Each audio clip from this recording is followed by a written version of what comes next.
এটা আমাদের নাস্তিক বন্ধুদের খুব জনপ্রিয় একটা প্রশ্ন, ওনাদের কাছে খুব পপুলার একটা প্রশ্ন। নতুন নাস্তিক হলে এই প্রশ্ন দিয়ে শুরু করে, বরং নাস্তিক হওয়ার আগে থেকে এই প্রশ্ন চর্চা করে তারপর সেদিকে যায়। আমরা মুসলিম ধর্মে জন্মগ্রহণ করে সৌভাগ্যবান, কিন্তু যারা অন্য ধর্মে জন্ম নিয়েছে তাদের কি অন্যায়? আমরা যেমন অন্য ধর্মসমূহে জানতে চাই না, কিন্তু তারাও তো আমাদের ধর্ম সম্পর্কে জানতে চাইবে না। তাহলে তারা কেন জাহান্নামে যাবে? এটা আমাদের নাস্তিক বন্ধুদের খুব জনপ্রিয় একটা প্রশ্ন, ওনাদের কাছে খুব পপুলার একটা প্রশ্ন। নতুন নাস্তিক হলে এই প্রশ্ন দিয়ে শুরু করে, বরং নাস্তিক হওয়ার আগে থেকে এই প্রশ্ন চর্চা করে তারপর সেদিকে যায়।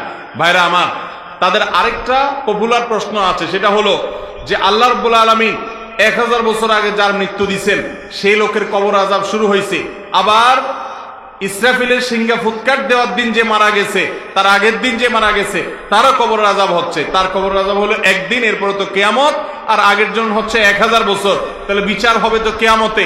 কবরের শাস্তি একজন 1000 বছর ভোগ করলো আগে মরে, আরেকজন পরে মরে মাত্র একদিন ভোগ করলো, তাহলে ইনসাফ কিভাবে হলো? এরকম একটা প্রশ্ন আমাদের অনেক নাস্তিক বন্ধুরা করে।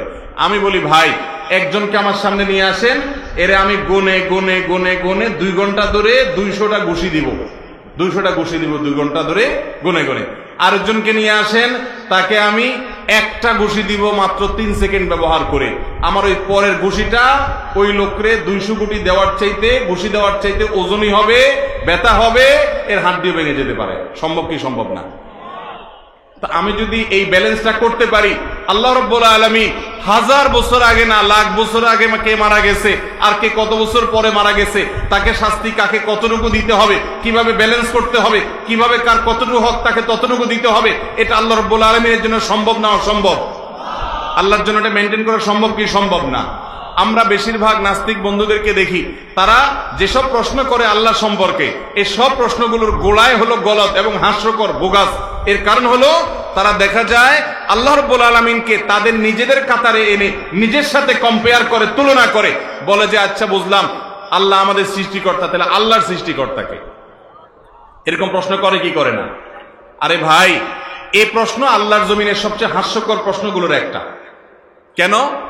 কারণ আল্লাহর সৃষ্টিকর্তাকে এই প্রশ্ন করার মানে হলো আপনি ধরেই নিয়েছেন যে আমরা যেরকম আল্লাহর সৃষ্টি, আল্লাহও এরকম সৃষ্টি। আল্লাহ কি সৃষ্টি না স্রষ্টা? আল্লাহ কি সৃষ্টি না স্রষ্টা? যদি স্রষ্টা হয়, স্রষ্টার আবার স্রষ্টা খোঁজা এর চাইতে বড় মাতলামি পাগলামি আর কি হতে পারে? যিনি সৃষ্টি নন, তার আবার স্রষ্টা কোত্থেকে আসবে? যদি আপনি তার স্রষ্টা খোঁজেন, তাহলে তো আমি একই প্রশ্ন করব, তাহলে তার আবার স্রষ্টা কি হবে, তার আবার স্রষ্টা কি হবে? এভাবে তো অনাদি অনন্তকাল পর্যন্ত চলতে থাকতে হবে। সেটা তো কোনোদিন সম্ভব বা যৌক্তিক হতে পারে না। বিধায় স্টার্ট কাউকে না কাউকে, কেউ না কেউ শুরু করেছেন। এই জন্য আল্লাহ বলেছেন কোরআনে, হুয়াল আউয়ালু ওয়াল আখিরু ওয়াজ জাহিরু ওয়াল বাতিনু, তিনিই শুরু, তিনিই শেষ, তারপরে কেউ নাই, তার আগেও কেউ নাই। তিনি জাহের, তিনি বাতিন। আল্লাহ রাব্বুল আলামিন আমাদেরকে নাস্তিকদের এই সমস্ত অযৌক্তিক অবান্তর প্রশ্নগুলোর অসারতা বুঝে ফিতনা থেকে আমাদের ঈমানকে বাঁচাবার তৌফিক দান করুন। তো যে ভাই প্রশ্ন করেছেন যে হিন্দুদের বা অন্যদেরকে, যাদেরকে আল্লাহ তাআলা অন্য ধর্মে মা বাবা সেখানে জন্মগ্রহণ করিয়েছেন আর আমাদেরকে মুসলমানের ঘরে জন্মগ্রহণ করিয়েছেন, তাহলে আমরা তো এক্সট্রা অ্যাডভান্টেজ পেলাম, তারা তো সেটা পেল না, তাহলে তাদের আযাব হবে কেন? তাদেরকে আল্লাহ তাআলা বিবেক দিয়েছেন না দেন নাই? যদি কেউ হিন্দুর ঘরে জন্মগ্রহণ করে, জন্ম থেকেই অসুস্থ বিবেক নিয়ে বা অসুস্থ মাথা নিয়ে মস্তিষ্ক নিয়ে জন্মগ্রহণ করেন, তাহলে সেক্ষেত্রে আল্লাহর কাছে তিনি কাফির হিসাবে শাস্তি পাবেন না, কারণ তার বিবেক তিনি ব্যবহার করে খারাপ হয়েছেন এমন না। আল্লাহ রাব্বুল আলামিন আপনাকে যে বিবেক দিয়েছেন, সেই বিবেক খরচ করে আপনি সত্য অনুসন্ধান করবেন। আপনি যদি মুসলমান হয়ে থাকেন, আপনি আপনার ইসলামকে স্টাডি করবেন। নামে মাত্র জন্মসূত্রে মুসলমান হতে আপনাকে ইসলাম বলে নাই, আপনাকে ইসলাম জানতে বলেছে। আমরা কবরে 3টা প্রশ্নের কথা জানি সবাই। কবরে কয়টা প্রশ্ন হবে ভাই? এই 3টা প্রশ্নের উত্তর দেওয়ার পর সম্পূরক আরেকটা প্রশ্নের কথা বলা হয়েছে। সেটি কি? মা আলামাকা। যখন কেউ বলবে আমার রব আল্লাহ, আমার নবী মুহাম্মদ সাল্লাল্লাহু আলাইহি ওয়াসাল্লাম, আমার দ্বীন ইসলাম, বলা হবে যে তুমি কোত্থেকে জানলে? তখন কিছু লোক বলবে যে আমি আল্লাহর কিতাব পড়েছি, সেখান থেকে পেয়েছি। আবার কিছু লোক বলবে যে সামিআতুন নাস ইয়াকুল, দেখছি সবাই বলে সমাজে, তাই আমি বলছি। এই শুনে শুনে দেখে দেখে, অর্থাৎ শুধু তালে তাল মিলাইছে, ইসলাম বুঝে নেই, এই ব্যক্তি মুসলমানদের কাতারেও শামিল না হওয়ার আশঙ্কা আছে। যেন ইসলাম মুসলমানের ঘরে জন্ম নিলেও বুঝতে হবে, অন্য ধর্মে যদি জন্মগ্রহণ করে তিনিও সত্যটা আবিষ্কার করার চেষ্টা করতে হবে। আল্লাহ যে বিবেক দিয়েছেন সেটা খাটাতে হবে, ব্যবহার করতে হবে, এটার জন্য তিনি জিজ্ঞাসিত হবেন।